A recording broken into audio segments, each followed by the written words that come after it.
నమస్తే, welcome to Disha TV. దేశవ్యాప్తంగా ప్రధానమంత్రి నరేంద్ర మోడీ హవా కొనసాగుతున్నది. జాతీయ రాజకీయాల్లో ప్రస్తుతం ఆయనకు ప్రత్యామ్నాయం లేని పరిస్థితులు ఉన్నాయి. అత్యంత కీలకమైన పశ్చిమ బెంగాల్లో సైతం ఇటీవల కమలం పార్టీని విజయపదం వైపు నడిపించడంలో మోడీ షా టీం సక్సెస్ అయింది.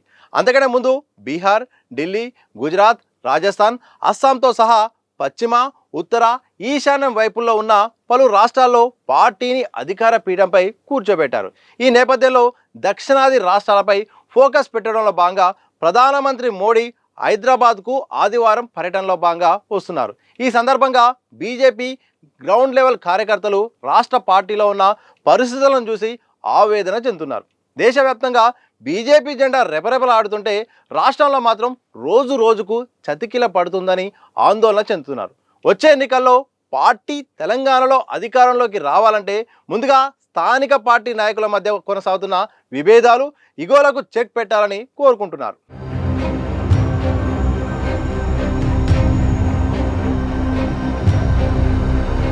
ఇక ఇతర పార్టీలాగా కాకుండా బీజేపీలో వర్గపోర్ను ఏమాత్రం సాధించరు. అయినా తెలంగాణ పార్టీలో ఇదొక జాడ్యంలా తయారైందని, పార్టీ మనుగడకే ప్రమాదంగా మారిందని కింది స్థాయి కార్యకర్తలు ఆవేదన చెందుతున్నారు. రాష్ట్ర బీజేపీలో 5-6 గ్రూపులు ఉన్నాయి. ఒక్కో గ్రూప్ నాకు ఒక్కో సీనియర్ లీడర్ నాయకుడిగా వ్యవహరిస్తున్నారు. కేంద్ర మంత్రి కిషన్ రెడ్డి అలాగే బండి సంజయ్ ఒక వర్గం కాగా, ఎంపీ ఈటెల రాజేందర్ నాయకత్వంలో మరొక గ్రూపు, ఇంకా మరో 2 గ్రూపులు ఇతర నేతల ఆధ్వర్యంలో ఉన్నట్టు కార్యకర్తలు చెప్తున్నారు. ఈ గ్రూపుల్లో దేనితోనూ పొసగక కొందరు ఎంపీలు ఎవరికి వారే అన్నట్టుగా స్వతంత్రంగా వ్యవహరిస్తున్నట్టు ఆరోపణలు ఉన్నాయి. పార్టీలో నాయకుల మధ్య ఐక్యత లేదని, ఒకే అంశంపై ఏ ఇద్దరు నేతల మధ్య కూడా ఒక ఏకాభిప్రాయం ఉండదని విమర్శలున్నాయి. దీంతో చాలాసార్లు కింది స్థాయి లీడర్లు, కార్యకర్తలు పార్టీలైనేంటో తెలియక అయోమయంలో పడ్డ పరిస్థితులున్నట్టు టాక్ ఉంది. ప్రజలకు సంబంధించిన సమస్యలపై కీలకమైన లీడర్లు ఒకే వేదిక మీదకి వచ్చి ప్రభుత్వాన్ని అటాక్ చేసిన సందర్భాలు చాలా తక్కువగా ఉన్నట్టు గుర్తు చేస్తున్నారు. అందుకు ఉదాహరణగా హిల్టు పాలసీపై కొందరు ఎంపీలు ప్రభుత్వంపై విమర్శలు చేస్తే, మరికొందరు ఎంపీలు మాత్రం వ్యక్తిగత ప్రయోజనాల కోసం ఆ పాలసీని స్వాగతించారని చెప్తున్నారు. దీంతో కార్యకర్తల్లో అయోమయ పరిస్థితులు ఏర్పడ్డట్టు చెప్తున్నారు. మరోవైపు సీనియర్ నేతల నుండి పార్టీ అధ్యక్షుడు రామచంద్రరావుకు సహాయ నిరాకరణ కొనసాగుతున్నట్టు తెలిసింది. పైకి అధ్యక్షుడి పట్ల గౌరవం చూపించే నాయకులు లోన మాత్రం ఆయన పిలుపు ఇచ్చే కార్యక్రమాలను సీరియస్గా తీసుకోవడం లేదనే విమర్శలున్నాయి. ఈ విషయంలో మౌనంగా ఉంటూనే సమయం సందర్భం చూసుకొని రామచంద్రరావు కీలక నేతలకు షాక్ ఇచ్చినట్టు టాక్ ఉంది. పార్టీ కమిటీల నియామకం విషయంలో అధ్యక్షుడు సీనియర్ నేతల సూచనలు పట్టించుకోలేదన్న చర్చ జరుగుతుంది. ప్రధానంగా సికింద్రాబాద్ పార్లమెంట్ సెగ్మెంట్ చెందిన కొందరు నాయకుల్ని కమిటీలోకి తీసుకున్నారు. కానీ ఆ లీడర్లను కమిటీలోకి తీసుకోవాలంటూ కేంద్ర మంత్రి కిషన్ రెడ్డి సూచించలేదని తెలిసింది. అయితే కేంద్ర మంత్రి కిషన్ రెడ్డికి ఇష్టం లేని వ్యక్తులకు ప్రయారిటీ ఇచ్చి రామచంద్రరావు తన సత్తా ఏంటో పరోక్షంగా చూపించినట్టు కార్యకర్తల్లో చర్చ జరుగుతుంది.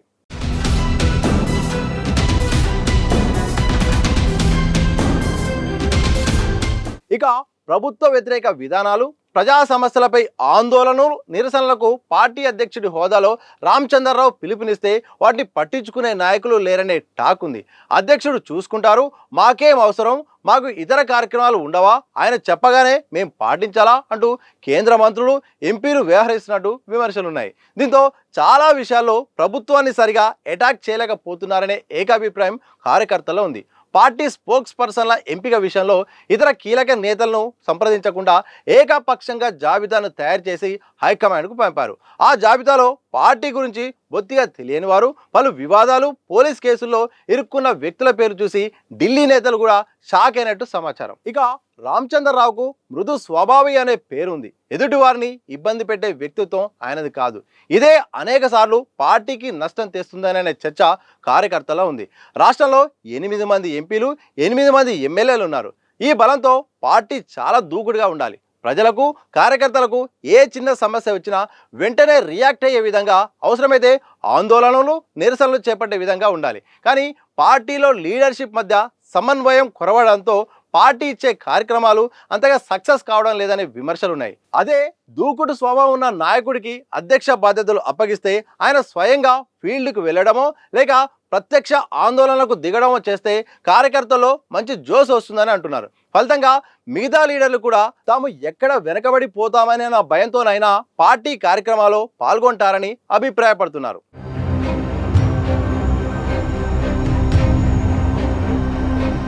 మరోవైపు కొందరు బీజేపీ నేతలు సీఎం రేవంత్ రెడ్డి దృష్టిలో పడేందుకు ప్రయత్నాలు చేస్తున్నట్టు విమర్శలున్నాయి. పార్టీ పరంగా విమర్శలు చేసి ఆయన కలిసినప్పుడు మాత్రం ఆయనతో చనువుగా ఉండేందుకు ప్రయత్నాలు చేస్తున్నట్టు ఆరోపణలున్నాయి. కొందరు ఎంపీలు ఎమ్మెల్యేలు సొంత పనులను చక్కబెట్టుకునేందుకు ఆయన దగ్గరికి వెళ్తున్నట్టు ప్రచారం ఉంది. ప్రధానంగా అసెంబ్లీ సమావేశాల సమయంలో ఒక్కో ఎమ్మెల్యే ఒక్కో తీరుగా వ్యవహరిస్తూ ఉంటారని టాక్ ఉంది. ఒక అంశంపై ఒక ఎమ్మెల్యే మాట్లాడుతుంటే మిగతా ఎమ్మెల్యేలు ఆయనకు సపోర్టుగా సభలో కూర్చున్న సందర్భాలు చాలా తక్కువగా ఉంటాయని గుర్తు చేసుకుంటున్నారు. కొందరు ఎంపీల తీరు కూడా పార్టీకి పెద్ద సమస్యగా మారింది. జూబ్లీస్ బై ఎలక్షన్లో అభ్యర్థి ఎంపిక విషయంలో పార్టీ స్థానిక ఎంపీ కిషన్ రెడ్డికి ప్రయారిటీ ఇచ్చింది. అలాగే హుజురాబాద్ మున్సిపల్ ఎన్నికల్లో స్థానిక ఎంపీ బండి సంజయ్కి సూచించిన వ్యక్తులకే టికెట్లు ఇచ్చారు. దీంతో రానున్న గ్రేటర్ ఎన్నికలు ఎంపీటీసీ జెడ్పీటీసీ ఎన్నికల్లో తమ ఎంపీ సెగ్మెంట్లలో ఇతర లీడర్ల జోక్యం చేసుకోకూడదని ఎంపీలు అభిప్రాయపడుతున్నారు. అత్యంత కీలకమైన గ్రేటర్ హైదరాబాద్, మల్కాజ్గిరి, సైబరాబాద్ మున్సిపల్ ఎన్నికల్లో అభ్యర్థుల ఎంపిక ప్రస్తుతం సవాల్గా మారింది.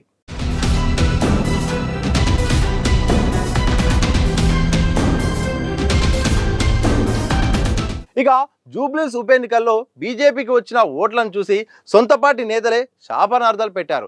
గట్టిగా ప్రయత్నం చేస్తుంటే రెండో స్థానంలో ఉండే వాళ్ళమని, కానీ అభ్యర్థి ఎంపిక నుండి ప్రచారం వరకు కొందరి నేతల తీరు వల్ల పార్టీకి డిపాజిట్ కూడా రాకుండా పోయిందని ఆవేదన చెందుతున్నారు. ఈ ప్రభావం గ్రేటర్ హైదరాబాద్ ఎన్నికల్లో చూపించే అవకాశం ఉందని వాళ్ళు ఆందోళన చెందుతున్నారు. గతంలో జరిగిన గ్రేటర్ ఎన్నికల్లో గట్టి పోటీ ఇచ్చిన కమలం పార్టీ ఇప్పుడు మళ్ళీ అంతే స్థాయిలో కార్పొరేటర్లను గెలుచుకోగలదా అనే డౌట్ వస్తున్నది. ఇక అగ్రనేతల మధ్య ఉన్న విభేదాలు, ఇగోలను దగ్గర నుండి గమనించిన party incharge general secretary Sunil Bansal చేతులెత్తేసినట్టు ప్రచారం జరుగుతుంది. ఒక గ్రూపును సర్ది చెప్పే ప్రయత్నం చేస్తే మరో గ్రూపు సహాయ నిరాకరణ చేయడం పరిపాటిగా మారిందనే టాక్ ఉంది. ఒకరిపై మరొకరు తరచుగా ఫిర్యాదులు చేయడంతో విసిగిపోయిన బన్సల్ రాష్ట్ర పార్టీ బాధ్యతలు వద్దని పలు సందర్భాల్లో హైకమాండ్ వద్ద మొరపెట్టుకున్నట్టు తెలిసింది. మరోవైపు గత అసెంబ్లీ పార్లమెంట్ ఎన్నికల ముందు ఆ తర్వాత కూడా రాష్ట్రంలో నెలకొన్న పరిస్థితులపై బీజేపీ అధిష్టానానికి తప్పుడు నివేదికలు అందాయని పలువురు కింది మధ్యస్థాయి బీజేపీ నేతలు ఆరోపిస్తున్నారు. అసెంబ్లీ ఎన్నికల సమయంలో కొందరు అగ్రనేతలు ఇచ్చిన తప్పుడు సమాచారం కారణంగానే అధ్యక్షుడి మార్పు జరిగిందని, బీఆర్ఎస్తో బీజేపీ కుమ్మక్కు ప్రచారం జరగడానికి కూడా ఆ నేతలే తావిచ్చారని అంటున్నారు. అసెంబ్లీ ఎన్నికల్లో ఘోర ఓటమి చవి చూసిన అనంతరం పార్లమెంట్ ఎన్నికల్లో ప్రధానమంత్రి మోడీ ఇమేజ్ కారణంగానే 8 మంది ఎంపీలు గెలిచారని చెప్తున్నారు. అసెంబ్లీలో గెలుస్తుందని గతంలో వీళ్ళు రిపోర్ట్ ఇచ్చిన బీఆర్ఎస్కు పార్లమెంట్లో ఒక్క ఎంపీ సీటు కూడా రాకపోవడం వారి తప్పుడు నివేదికల లోగొట్టును బట్టబయలు చేస్తుందని కార్యకర్తలు ఆరోపిస్తున్నారు. ఇప్పటికైనా హైకమాండ్, ప్రత్యేకించి ప్రధాని మోడీ, హోంమంత్రి అమిత్ షా జోక్యం చేసుకుని తగిన నిర్ణయాలు తీసుకున్న పక్షంలో వచ్చే అసెంబ్లీ పార్లమెంట్ ఎన్నికల్లో బీజేపీదే గెలుపని ఆ పార్టీ కార్యకర్తలు ధీమా వ్యక్తం చేస్తున్నారు.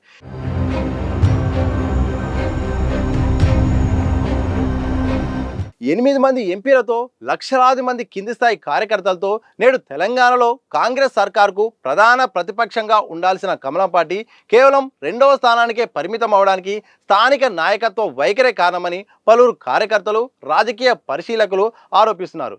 ఇప్పటికీ బీఆర్ఎస్ పార్టీకి తోకగా వ్యవహరించే తత్వం ఒకరిద్దరు నేతల మినహా మిగతా అందరి నేతల్లో ఉందని వాళ్ళు స్పష్టం చేస్తున్నారు. ప్రధాని మోడీ తన పర్యటనలో భాగంగా ఇక్కడి పరిస్థితులను అవగాహన చేసుకొని వీలైనంత తొందరగా పరిస్థితులను చక్కదిద్దే చర్యలు చేపట్టాలని వారు కోరుకుంటున్నారు. చూడాలి మరి. కొంతకాలంగా తెలంగాణ రాష్ట్ర బీజేపీలో మాత్రం చాలా అంశాలు ప్రధానంగా ఇటు వార్తల్లో నిలుస్తున్నాయి. ఎందుకంటే బీజేపీ అధిష్టాన విషయంలో మాత్రం ఇక చాలా సీరియస్గా ఉంటుంది. ప్రధానంగా ఏ రాష్ట్రంలో కూడా బీజేపీ పార్టీలో గ్రూపు రాజకీయాలను హైకమాండ్ ప్రోత్సహించదు. కానీ తెలంగాణలో మాత్రం ఇక్కడ గ్రూపులుగా మారిపోయేది అదే ఒక పార్టీ ఎదుగుదలకు గుదిబండగా మారిందని ఇటు పార్టీ కార్యకర్తల్లో ఉంది. అలాగే హైకమాండ్ దృష్టి కూడా వెళ్ళినట్టు తెలుస్తుంది. ఇప్పటికే సునీల్ బన్సల్ లాంటి వ్యక్తి కూడా నేను ఇక్కడ ఇన్ఛార్జ్గా వ్యవహరించలేను, నాతోని కాదు, నన్ను తీసేయండి అని కూడా చెప్పినట్టు తెలుస్తుంది.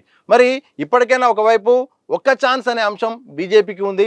ఇంతవరకు ఉమ్మడి ఆంధ్రప్రదేశ్లో ఇటు తెలంగాణలో కూడా సొంతంగా ప్రభుత్వాన్ని ఏర్పాటు చేసే అవకాశం రాలేదు కాబట్టి మాకు తెలంగాణలో ఒకసారి అవకాశం ఇవ్వండి, ఇటు కాంగ్రెస్ను చూశారు, అలాగే బీఆర్ఎస్ను చూశారు, ఒక్కసారి మాకు ఛాన్స్ ఇవ్వండి అనే అవకాశం ఉంది. కానీ ఇక్కడ స్థానిక నేతల కారణంగా, కాంగ్రెస్కు కొంతమంది అనుకూలంగా ఉన్న కారణంగా, సీఎం రేవంత్ రెడ్డితో ఉన్న కొంతమంది సాన్నిధ్యం కారణంగా, అలాగే వాస్తవ పరిస్థితులు అంటే ఒక ఏకాభిప్రాయం లేకపోవడం, అందరూ కూడా ఒక పిలుపునిస్తే అందరూ కూడా ఒక దగ్గర ఉండకపోవడం, సమన్వయ లోపము, ఇలా రకరకాల కారణాల వల్ల తెలంగాణలో బీజేపీ ఎదగలేకపోతుందని, అవకాశం ఉన్నప్పటికీ ఫైట్ చేయడానికి కూడా కార్యకర్తలు ఉన్నప్పటికీ కూడా సరైన నాయకత్వం లేకపోవడం ఇది ఒక సమస్యగా మారుతుందని కూడా ఇటు కార్యకర్తలు మాత్రం ఆందోళన వ్యక్తం చేస్తున్నారు. ఒకవైపు అన్ని రాష్ట్రాల్లో ఎక్కడ రాష్ట్రాల్లో ఎన్నికలు జరిగినా ఇటు బీజేపీ మొత్తం కూడా విజయం సాధిస్తుంటే తెలంగాణలో మాత్రం ఇక్కడ పరిస్థితులు భిన్నంగా ఉన్నాయి. ప్రధానమంత్రి మోడీ రాక నేపథ్యంలోనైనా ఇప్పటికైనా ఇక్కడున్న సమస్యలకు ఫుల్ స్టాప్ పెట్టేలాగా పలు ప్రక్షాళన చేసి ఇక ప్రజా సమస్యలపై పోరాడేలాగా నాయకుల మధ్య ఒక సమన్వయాన్ని పెంచేలాగా ఇటు పార్టీ అధిష్టానం నిర్ణయం తీసుకోవాలని కూడా క్యాడర్ అయితే మాత్రం ఇటు ఆశపడుతుంది, ఆందోళన వ్యక్తం చేస్తుంది, ఆవేదన కూడా వ్యక్తం చేస్తుంది.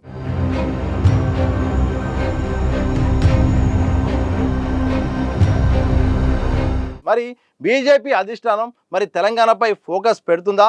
పెడితే ఏ రకంగా మరి పార్టీలో ప్రక్షాళన చేయబోతుంది?